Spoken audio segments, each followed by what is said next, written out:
Dalam perspektif Islam, sejarah panjang awal mula terbentuknya kelompok Yahudi Samaritan dapat dipahami melalui narasi Al-Quran, hadis, dan sumber-sumber sejarah Islam yang membahas Bani Israel serta interaksinya dengan wahyu Allah.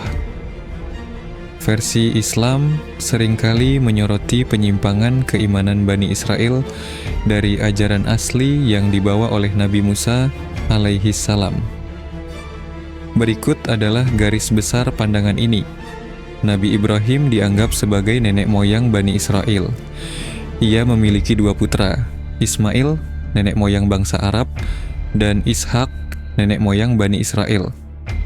Dari keturunan Ishak lahirlah Nabi Yakub alaihi salam, yang juga dikenal sebagai Israel.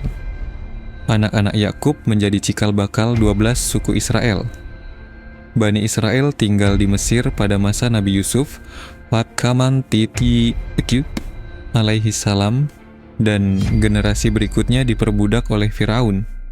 Nabi Musa alaihi salam kemudian diutus untuk membebaskan mereka yang dikenal dengan peristiwa Eksodus. Dalam surah Taha ayat 85 sampai 97 disebutkan bahwa seorang tokoh bernama Samiri, kemungkinan leluhur orang-orang Samaria, memimpin sebagian dari Bani Israel untuk menyembah anak lembu emas saat Nabi Musa sedang menerima wahyu di Gunung Sinai. Peristiwa ini menjadi titik awal penyimpangan dari ajaran Tauhid. Samiri digambarkan sebagai sosok yang memiliki pengaruh besar dalam menggoda Bani Israel untuk menyembah berhala. Allah menghukum Samiri dengan diusir dari masyarakatnya, tetapi pengaruhnya tetap terlihat dalam munculnya kelompok-kelompok yang menyimpang dari ajaran asli Nabi Musa. Setelah wafatnya Nabi Musa dan Nabi Harun alaihissalam, terjadi banyak penyimpangan dalam Bani Israel. Dalam sejarah Islam, periode ini sering dikaitkan dengan melemahnya komitmen mereka terhadap kitab Taurat.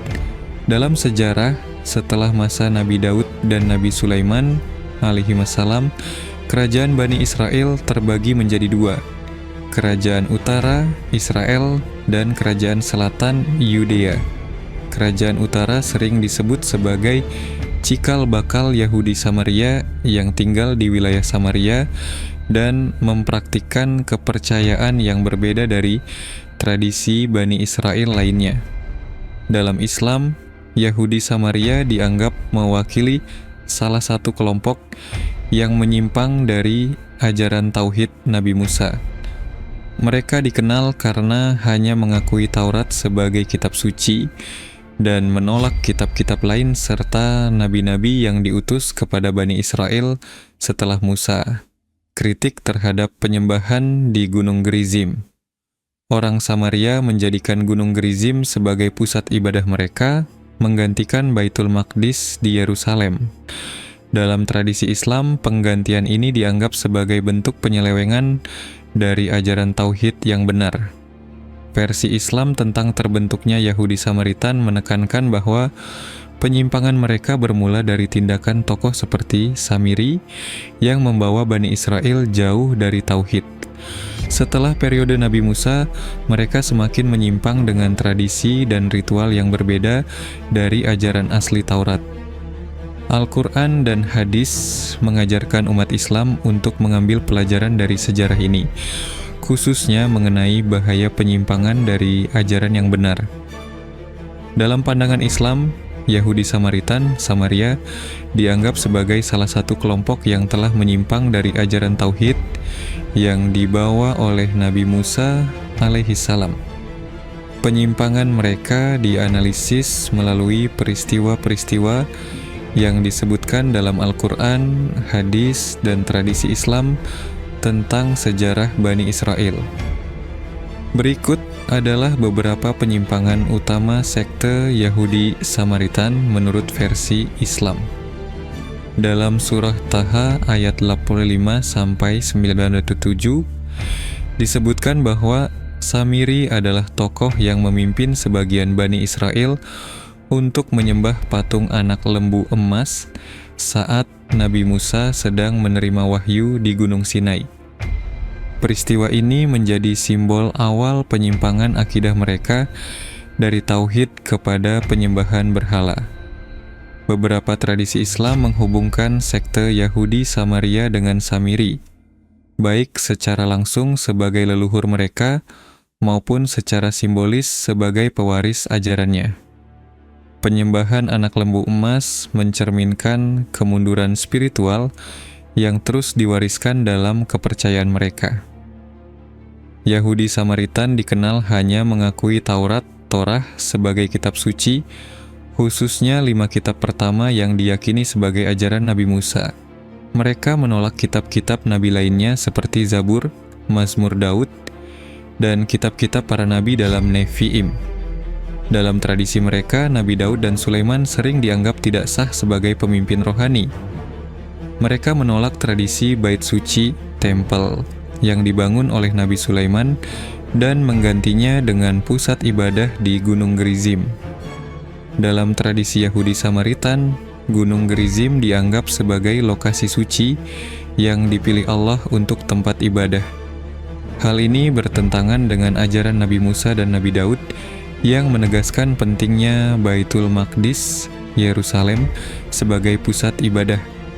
Perubahan ini dianggap oleh tradisi Islam sebagai bentuk penyelewengan, karena Nabi Musa tidak pernah menetapkan Gunung Gerizim sebagai tempat ibadah utama. Allah telah menetapkan Yerusalem sebagai tempat suci bagi para nabi. Orang-orang Samaria tetap mengklaim sebagai pengikut ajaran Nabi Musa, tetapi mereka memperkenalkan elemen-elemen yang bertentangan dengan ajaran tauhid. Dalam Islam, segala bentuk penyimpangan dari tauhid murni, seperti menambahkan ritual atau tempat ibadah yang tidak diwahyukan Allah, dianggap sebagai bid'ah yang dilarang. Seperti kebanyakan kelompok Yahudi lainnya, Yahudi Samaria juga tidak menerima Nabi Muhammad sebagai nabi terakhir yang diutus Allah. Hal ini dianggap sebagai penyimpangan terbesar menurut Islam, karena mereka menolak kebenaran risalah terakhir yang datang untuk menyempurnakan ajaran tauhid. Al-Quran sering mengingatkan umat Islam tentang penyimpangan Bani Israel agar menjadi pelajaran. Allah menyebutkan bagaimana Bani Israel berkali-kali berpaling dari ajaran para nabi dan menciptakan sekte-sekte yang merusak kemurnian agama mereka. Quran Surah Al-Baqarah ayat 2-13, Quran Surah Ketu Al-Maidah ayat 44 hingga 50. Sekte Yahudi Samaritan dianggap sebagai salah satu contoh bagaimana penyimpangan terhadap wahyu dapat mengarah pada pembentukan keyakinan baru yang jauh dari ajaran asli. Islam menekankan pentingnya menjaga kemurnian tauhid dan menjauhi penyimpangan dalam bentuk apapun. Di era modern, Yahudi Samaritan, Samaritanisme, tetap menjadi komunitas kecil yang memiliki identitas keagamaan dan budaya unik. Mereka mengklaim sebagai keturunan asli Bani Israel dari suku Efraim dan Manasye, yang tetap memegang tradisi keagamaan berbeda dari kelompok Yahudi utama. Dalam pandangan Islam, Yahudi Samaritan di era modern tetap dilihat melalui lensa prinsip tauhid dan penyimpangan dari ajaran asli yang dibawa oleh Nabi Musa alaihissalam. Berikut adalah perspektif Islam mengenai Yahudi Samaritan di era modern. Saat ini, Yahudi Samaritan tinggal di 2 wilayah utama, Gunung Gerizim dekat kota Nablus di tepi barat, kota Holon di Israel. Populasi mereka sangat kecil, sekitar 500 orang, menjadikan mereka salah satu komunitas keagamaan terkecil di dunia. Mereka masih mempraktikkan kepercayaan yang hanya mengakui Taurat, 5 kitab Musa, sebagai kitab suci. Gunung Gerizim tetap menjadi pusat ibadah mereka, dan mereka merayakan hari-hari besar seperti Paskah Samaritan Passover dengan penyembelihan domba secara tradisional. Yahudi Samaritan memiliki hubungan yang rumit dengan komunitas Yahudi lainnya.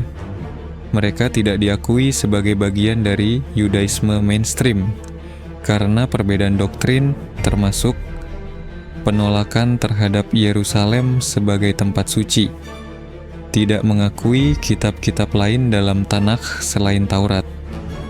Dalam tradisi Islam, hubungan ini dapat dipandang sebagai bukti perpecahan dalam Bani Israel, seperti yang disebutkan dalam Al-Quran, dan janganlah kamu menjadi seperti orang-orang yang bercerai-berai dan berselisih setelah datang kepada mereka keterangan yang jelas.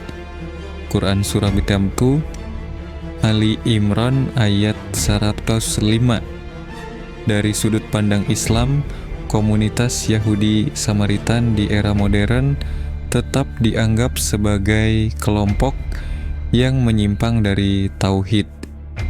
Praktik mereka termasuk fokus pada Gunung Gerizim sebagai tempat ibadah masih dianggap sebagai inovasi yang tidak sesuai dengan ajaran Nabi Musa alaihi salam. Dalam Islam, setiap umat yang tidak mengakui tauhid secara murni dan tidak menerima Nabi Muhammad sebagai nabi terakhir dianggap telah meninggalkan jalan kebenaran, termasuk kelompok Yahudi Samaritan. Seperti disebutkan dalam Quran surah Al-Maidah ayat 44, Allah memperingatkan Bani Israel yang tidak mengikuti hukum Taurat secara benar. Barang siapa tidak memutuskan perkara menurut apa yang diturunkan Allah, maka mereka itu adalah orang-orang kafir. Meskipun dianggap sebagai komunitas yang menyimpang, Islam juga mengajarkan bahwa semua umat manusia memiliki kesempatan untuk menerima hidayah. Dakwah kepada Yahudi Samaritan, seperti halnya kepada semua umat, diarahkan pada penegakan tauhid dan penerimaan Nabi Muhammad. Keberadaan Yahudi Samaritan menjadi pengingat penting dalam Islam tentang konsekuensi perpecahan dalam agama. Islam menekankan pentingnya menjaga persatuan umat dan mencegah perpecahan yang dapat merusak agama. Islam mengajarkan bahwa hanya tauhid murni yang diterima Allah. Penyimpangan seperti memusatkan ibadah pada tempat yang tidak ditetapkan Allah, seperti Gunung Gerizim, atau menolak Nabi yang diutus, Nabi Muhammad, menjadi pelajaran penting bagi umat Islam untuk tetap teguh pada ajaran Al-Quran dan Sunnah.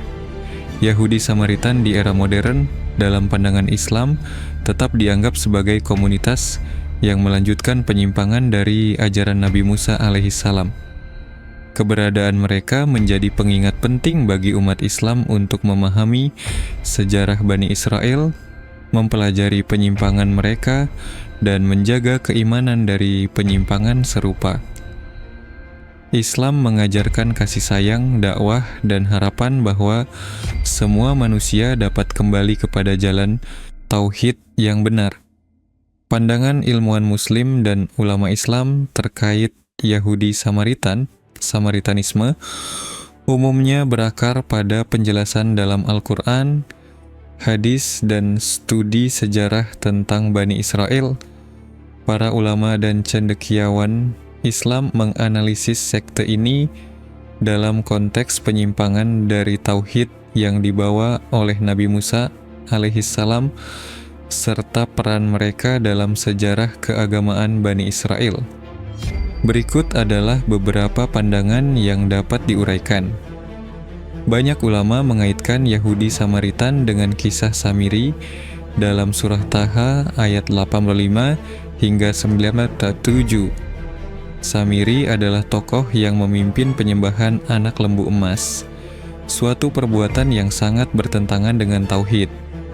Meskipun tidak secara langsung mengaitkan Samiri dengan Yahudi Samaritan, beberapa ulama seperti Ibnu Katsir dalam tafsir Al-Quran Al-Azhim menyebutkan bahwa perilaku seperti itu adalah cikal bakal penyimpangan akidah di kalangan Bani Israel. Ulama seperti Al-Qurtubi dan Al-Razi mencatat bahwa Penyembahan berhala atau berfokus pada tempat suci selain yang ditetapkan Allah merupakan bentuk penyimpangan serius dari tauhid. Dalam konteks Yahudi Samaritan, fokus mereka pada Gunung Gerizim sebagai tempat ibadah dianggap sebagai inovasi yang tidak didukung oleh wahyu Allah kepada Nabi Musa. Cendekiawan Islam seperti Ibnu Khaldun dalam Muqaddimah mengkritik penolakan Yahudi Samaritan terhadap para nabi setelah Musa, termasuk Nabi Daud dan Sulaiman alaihimassalam. Pandangan ini dianggap sebagai salah satu alasan utama keterpecahan dan kelemahan spiritual di kalangan Bani Israel. Dalam Muqaddimah, Ibnu Khaldun membahas sejarah perpecahan Bani Israel dan menyebut Yahudi Samaritan sebagai salah satu cabang yang memisahkan diri dari tradisi utama mereka. Ia menjelaskan bahwa kelompok ini muncul setelah perpecahan kerajaan Israel menjadi dua bagian, Israel di utara dan Yudea di selatan, yang menandai awal divergensi keagamaan mereka. Dalam Tarikh Al-Rusul wa Al-Muluk, sejarah para nabi dan raja Tisib Kebir di Al-Tabari mengaitkan penyimpangan Bani Israel, termasuk Samaritan, dengan sikap mereka yang sering menentang para nabi dan memilih jalan yang berbeda dari wahyu Allah. Ia menggambarkan kelompok ini sebagai salah satu bukti ketidaktaatan sebagian Bani Israel terhadap ajaran tauhid. Para ulama menegaskan bahwa meskipun Yahudi Samaritan dianggap menyimpang, mereka tetap memiliki peluang untuk kembali kepada jalan kebenaran. Dalam Islam, setiap manusia memiliki kesempatan untuk bertobat dan menerima kebenaran risalah terakhir yang dibawa oleh Nabi Muhammad. Cendekiawan Muslim mendorong pendekatan dialog dan dakwah kepada semua komunitas, termasuk Yahudi Samaritan. Hal ini sesuai dengan prinsip Islam untuk menyeru kepada tauhid dengan hikmah dan nasihat yang baik. Quran Surah Sayyidatuna An-Nahl ayat 125. Islam mengajarkan untuk tidak mencela tradisi keagamaan kelompok lain secara langsung. Quran Surah Al-An'am ayat 108. Meskipun dianggap menyimpang, komunitas seperti Yahudi Samaritan harus dihormati hak-haknya dalam hidup berdampingan, sebagaimana dicontohkan Nabi Muhammad dalam memperlakukan komunitas Yahudi dan Kristen di Madinah. Dalam Islam, perpecahan dalam agama adalah tanda dari kelemahan umat. Kisah Yahudi Samaritan sering digunakan sebagai contoh bagaimana inovasi dalam agama, bid'ah, dapat memecah belah umat dan menjauhkan mereka dari wahyu yang murni. Para ulama menekankan bahwa hilangnya pemimpin yang benar, seperti Nabi Musa dan Nabi Harun alaihimassalam, dapat menyebabkan kekacauan dan penyimpangan, seperti yang terjadi pada Bani Israel setelah wafatnya Nabi Musa.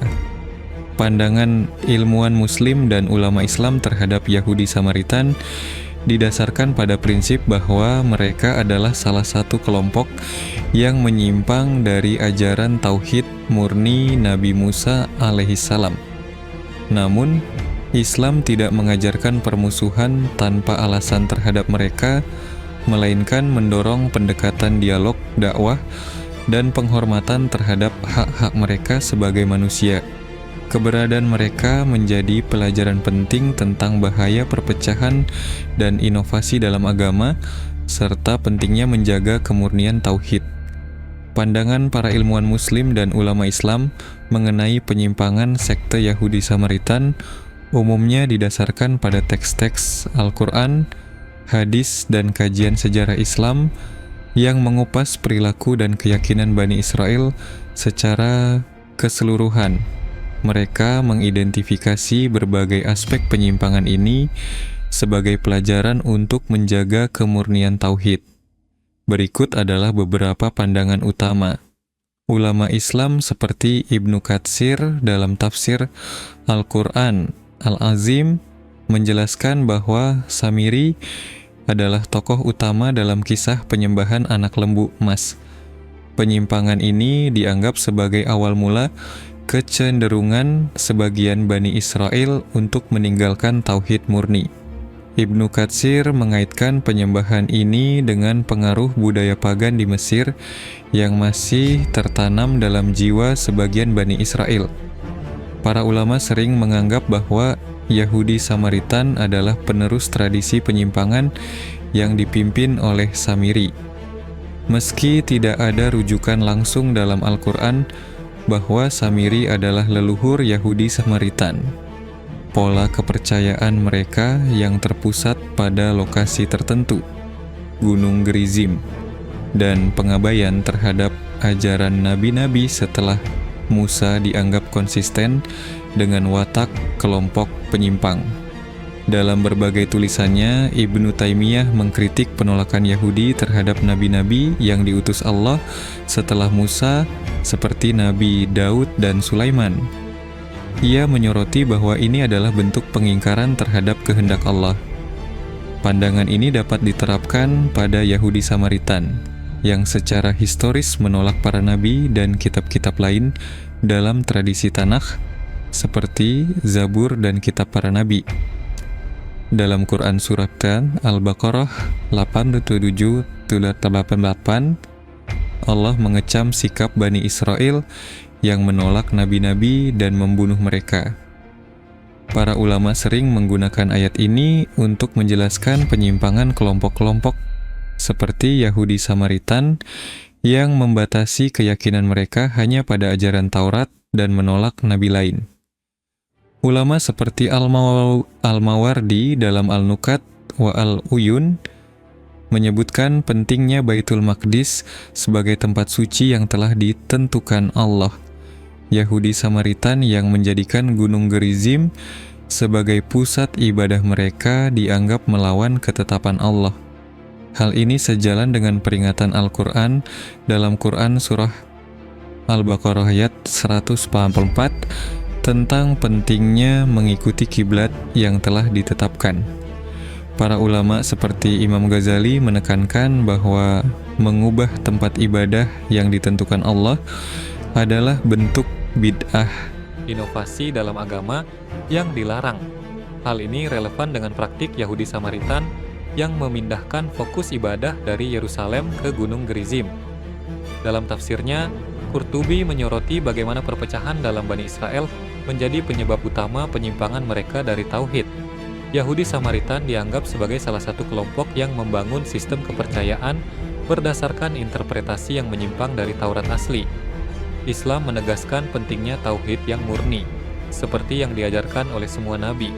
Yahudi Samaritan yang menolak Nabi Muhammad dan berpegang pada keyakinan yang telah menyimpang dari ajaran Musa dianggap tetap berada di luar jalan yang benar, sebagaimana disebutkan dalam Quran Surah Al-Maidah ayat 44 hingga 47. Dalam Muqaddimah, Ibnu Khaldun mengkaji fenomena penyimpangan agama termasuk dalam tradisi Bani Israel sebagai hasil dari dinamika sosial, politik, dan budaya. Yahudi Samaritan yang membatasi keimanan mereka hanya pada Taurat dan menolak nabi-nabi lainnya dianggap sebagai contoh bagaimana kepercayaan dapat menyimpang karena pengaruh eksternal dan keinginan untuk mempertahankan identitas kelompok. Al-Ghazali menekankan bahwa perpecahan dalam agama seringkali timbul dari sikap fanatik terhadap tradisi tertentu tanpa dasar wahyu yang benar. Yahudi Samaritan yang terpecah dari tradisi Yudaisme utama menjadi pelajaran tentang pentingnya persatuan dalam mengikuti wahyu Allah. Pandangan para ilmuwan Muslim dan ulama Islam tentang penyimpangan Yahudi Samaritan menekankan beberapa hal utama. 1. Pentingnya menjaga kemurnian tauhid dari penyimpangan, baik dalam bentuk penyembahan berhala seperti anak lembu emas, maupun dalam bentuk inovasi, seperti mengubah pusat ibadah ke Gunung Gerizim. 2. Pentingnya menerima seluruh nabi yang diutus Allah, bukan hanya Nabi Musa, untuk menjaga kesinambungan ajaran tauhid. 3. Yahudi Samaritan adalah contoh dari kelompok yang memilih jalan berbeda melawan wahyu Allah yang menjadi peringatan bagi umat Islam untuk menjauhi sifat serupa. Pelajaran ini mengingatkan umat Islam agar tetap teguh pada Al-Quran dan Sunnah serta menghindari perpecahan yang merusak agama. Dalam pandangan ilmuwan Muslim dan ulama Islam, konsep akhir zaman dan Dajjal sering dibahas dalam konteks keyakinan Islam yang bersumber dari Al-Quran dan hadis. Namun, ketika dikaitkan dengan sekte Yahudi Samaritan, ada beberapa poin penting yang dapat dianalisis berdasarkan ajaran mereka. Perbedaan dengan Yudaisme mainstream, serta pengaruh historis mereka terhadap narasi tentang akhir zaman. Berikut adalah pembahasan terkait. Yahudi Samaritan memiliki keyakinan eskatologis tentang akhir zaman yang berbeda dari Yudaisme mainstream. Beberapa poin penting tentang kepercayaan mereka. Mereka menunggu kedatangan seorang figur mesianik yang dikenal sebagai Taheb, pembaharu atau penyelamat. Figur ini diperkirakan akan datang dari garis keturunan Nabi Musa alaihissalam dan akan memulihkan ajaran Taurat yang dianggap telah diselewengkan. Fokus mereka pada Gunung Gerizim sebagai pusat ibadah juga terkait dengan kepercayaan akhir zaman. Mereka percaya bahwa tempat itu akan menjadi lokasi utama pemulihan keagamaan pada saat kedatangan Taheb. Dari perspektif Islam, keyakinan ini dianggap sebagai penyimpangan. Dalam Islam, figur mesianik yang ditunggu adalah Nabi Isa alaihissalam yang akan turun di akhir zaman untuk menegakkan keadilan dan melawan Dajjal. Dalam ajaran Islam, Dajjal adalah sosok yang akan muncul di akhir zaman sebagai penipu besar yang menyebarkan fitnah dan kerusakan di muka bumi. Ia akan mengaku sebagai Tuhan dan menggoda manusia dengan kekuatan luar biasa yang diberikan sebagai ujian oleh Allah. Dajjal disebutkan dalam banyak hadis, seperti dalam Sahih Muslim dan Sahih Bukhari. Nabi Muhammad menggambarkan Dajjal sebagai seorang yang buta sebelah matanya, memiliki tanda-tanda kekufuran, dan akan muncul sebelum turunnya Nabi Isa alaihissalam. Yahudi Samaritan tidak memiliki konsep eksplisit tentang Dajjal seperti dalam Islam. Namun, keyakinan mereka tentang Taheb dapat dibandingkan dengan konsep mesianik dalam Yudaisme. Dalam beberapa tradisi Islam disebutkan bahwa sebagian orang Yahudi akan mengikuti Dajjal di akhir zaman, karena mereka melihatnya sebagai Mesias yang dijanjikan. Pandangan ini kadang dipandang berlaku juga untuk Yahudi Samaritan, karena mereka menunggu figur mesianik.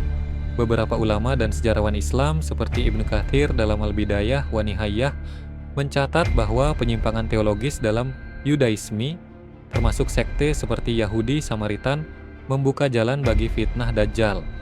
Pandangan ini merujuk pada kecenderungan sebagian kelompok untuk mencari penyelamat yang sesuai dengan narasi buatan mereka, bukan yang sesuai dengan wahyu Allah. Ulama Islam cenderung memandang Yahudi Samaritan sebagai salah satu kelompok yang menyimpang dari ajaran tauhid yang benar. Pandangan mereka terhadap akhir zaman seringkali dianggap sebagai bentuk distorsi terhadap wahyu Allah. Beberapa poin utama, konsep Taheb dianggap tidak sesuai dengan ajaran Nabi Musa alaihissalam yang sebenarnya, yang dalam Islam bertujuan untuk menegakkan tauhid tanpa unsur tambahan seperti fokus berlebihan pada tempat tertentu, Gunung Gerizim. Menurut beberapa ulama, kelompok-kelompok yang memiliki tradisi mesianik yang menyimpang berpotensi untuk terjerumus dalam fitnah Dajjal di akhir zaman. Yahudi Samaritan seperti kelompok lain yang menunggu penyelamat palsu, berisiko mengikuti Dajjal karena ia akan menyamar sebagai pembawa kebenaran. Dalam Islam, fitnah Dajjal adalah ujian terbesar bagi manusia, di mana mereka yang lemah iman atau memiliki penyimpangan dalam keyakinan cenderung akan tertipu oleh kemegahan duniawi dan tipu daya Dajjal. Kelompok Yahudi Samaritan yang fokus pada ritual dan tradisi lokal dapat dipandang sebagai salah satu contoh risiko ini. Yahudi Samaritan dianggap sebagai salah satu sekte Bani Israel yang melenceng dari ajaran Nabi Musa alaihissalam. Keyakinan mereka tentang akhir zaman dan figur mesianik, Taheb, dapat dilihat sebagai bentuk penyimpangan yang lebih mengandalkan tradisi lokal daripada wahyu ilahi. Ulama Islam menekankan bahwa umat harus waspada terhadap fitnah akhir zaman, termasuk fitnah Dajjal, dengan memperkuat keimanan kepada Allah, mengikuti ajaran Nabi Muhammad, dan memahami tanda-tanda akhir zaman sesuai dengan Al-Quran dan hadis. Islam tidak menyebutkan Yahudi Samaritan secara eksplisit, tetapi mereka dianggap sebagai bagian dari peringatan Al-Quran tentang penyimpangan Bani Israel. Perbedaan mereka dalam memahami konsep akhir zaman dapat menjadi pelajaran penting bagi umat Islam untuk tidak mengikuti tradisi yang tidak sesuai dengan wahyu. Dengan demikian, Konsep akhir zaman dan Dajjal menurut sekte Yahudi, Samaritan, dipandang dalam Islam sebagai bentuk penyimpangan yang mengarah pada risiko terjerumus dalam fitnah besar di akhir zaman. Islam mengajarkan untuk tetap berpegang teguh pada ajaran tauhid yang murni. Beberapa ulama dan sejarawan Islam seperti Ibnu Katsir dalam Al-Bidayah wa Nihayah mencatat bahwa penyimpangan teologis dalam Yudaisme, termasuk sekte seperti Yahudi Samaritan, membuka jalan bagi fitnah Dajjal. Pandangan ini merujuk pada kecenderungan sebagian kelompok untuk mencari penyelamat yang sesuai dengan narasi buatan mereka, bukan yang sesuai dengan wahyu Allah. Ulama Islam cenderung memandang Yahudi Samaritan sebagai salah satu kelompok yang menyimpang dari ajaran tauhid yang benar. Pandangan mereka terhadap akhir zaman seringkali dianggap sebagai bentuk distorsi terhadap wahyu Allah. Beberapa poin utama: konsep taheb dianggap tidak sesuai dengan ajaran Nabi Musa alaihissalam yang sebenarnya, yang dalam Islam bertujuan untuk menegakkan tauhid tanpa unsur tambahan, seperti fokus berlebihan pada tempat tertentu, Gunung Gerizim. Menurut beberapa ulama, kelompok-kelompok yang memiliki tradisi mesianik yang menyimpang berpotensi untuk terjerumus dalam fitnah Dajjal di akhir zaman. Yahudi Samaritan seperti kelompok lain yang menunggu penyelamat palsu, berisiko mengikuti Dajjal karena ia akan menyamar sebagai pembawa kebenaran. Dalam Islam, fitnah Dajjal adalah ujian terbesar bagi manusia, di mana mereka yang lemah iman atau memiliki penyimpangan dalam keyakinan cenderung akan tertipu oleh kemegahan duniawi dan tipu daya Dajjal. Kelompok Yahudi Samaritan yang fokus pada ritual dan tradisi lokal dapat dipandang sebagai salah satu contoh risiko ini. Yahudi Samaritan dianggap sebagai salah satu sekte Bani Israel yang melenceng dari ajaran Nabi Musa alaihissalam. Keyakinan mereka tentang akhir zaman dan figur mesianik, taheb, dapat dilihat sebagai bentuk penyimpangan yang lebih mengandalkan tradisi lokal daripada wahyu ilahi. Ulama Islam menekankan bahwa umat harus waspada terhadap fitnah akhir zaman, termasuk fitnah Dajjal, dengan memperkuat keimanan kepada Allah, mengikuti ajaran Nabi Muhammad, dan memahami tanda-tanda akhir zaman sesuai dengan Al-Quran dan hadis. Islam tidak menyebutkan Yahudi Samaritan secara eksplisit, tetapi mereka dianggap sebagai bagian dari peringatan Al-Quran tentang penyimpangan Bani Israel. Perbedaan mereka dalam memahami konsep akhir zaman dapat menjadi pelajaran penting bagi umat Islam untuk tidak mengikuti tradisi yang tidak sesuai dengan wahyu. Dengan demikian, konsep akhir zaman dan Dajjal menurut sekte Yahudi Samaritan dipandang dalam Islam sebagai bentuk penyimpangan yang mengarah pada risiko terjerumus dalam fitnah besar di akhir zaman. Islam mengajarkan untuk tetap berpegang teguh pada ajaran tauhid yang murni,